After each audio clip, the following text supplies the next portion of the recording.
Hi, this is Dan Smith recording video number 15.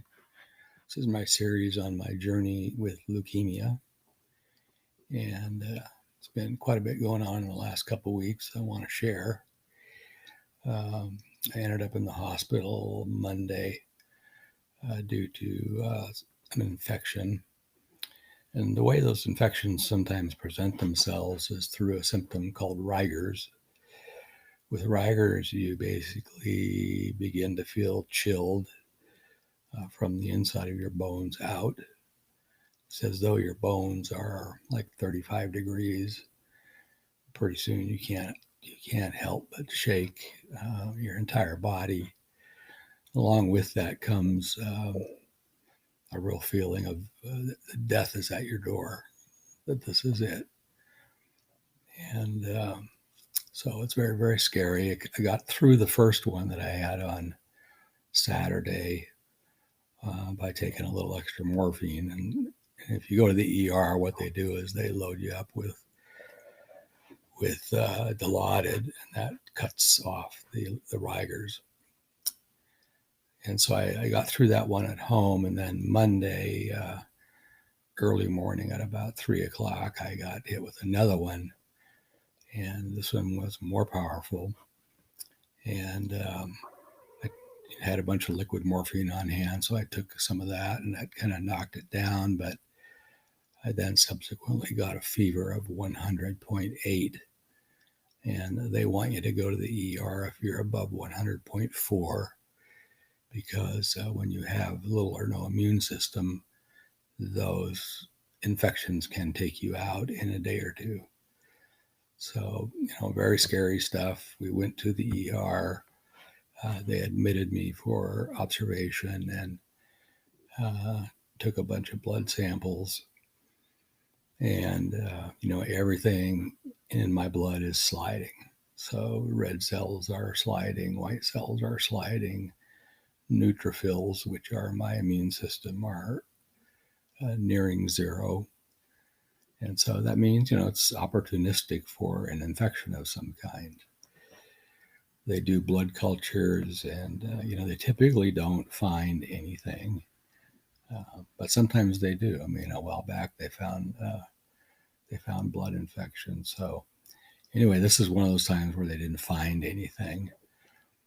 But I got a clear message from the doctors that this really could be it, or either this is it, or we're very close to being it. This is how the course of leukemia goes.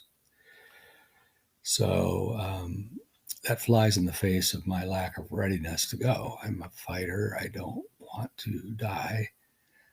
I'm still holding out for a miracle. And so we had a series of pretty powerful meetings with the palliative care doctors, the hospice doctors, and nurses, and Star and myself, and came to the conclusion that I'm the kind of guy that if I get another one of these infections, I'm the kind of guy that would want to go to the hospital, get some blood transfusions, and if it can buy me a few more weeks, that would be okay with me. So that's the decision that was made, and so they gave me one transfusion of red blood cells, and the next day the blood test showed no improvement. In fact, it was worse. The next day they gave me 2 units of blood, and I responded nicely, and everything went up, and so I feel great, and went home. So here I am. So what do you do now? What you do now is you get ready for Christmas. I have my daughter and grandkids coming, and then next week I have each of my grandkids staying for a day to spend a little time with Grandpa, so that I can, sort of help them navigate the thing that could possibly happen, which would be me heading out earlier than I want to. Star and I, though, are still in faith. We're doing some Chinese medicine, and we trust in the Lord for a miracle. And I just have never felt like I'm going to have my life cut short, and I still don't. That doesn't mean that when those things hit, I don't think that that's it and I'm on the way out. But when the dust settles, then I return to faith. Some people might call it denial, but I don't care what people call it. To me, it's hanging on and believing. And um, my God created me; He knows my bone marrow, and you know, those things can go into spontaneous remission, and that's what I'm holding out for.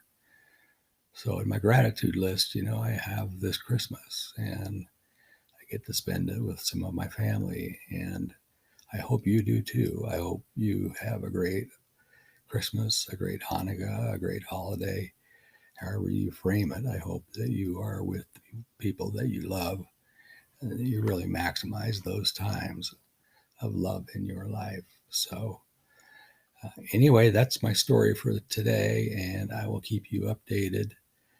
Um, Star and I can use some Christmas help. Finances are a little low, but a bunch of you stepped up last time after the video, and any of the others of you that wish to do that, that is so very much appreciated. Anyway, that's my story. I'm sticking to it. I love you all, and I am so appreciative of your love, prayers, and support. So this is Dan signing out.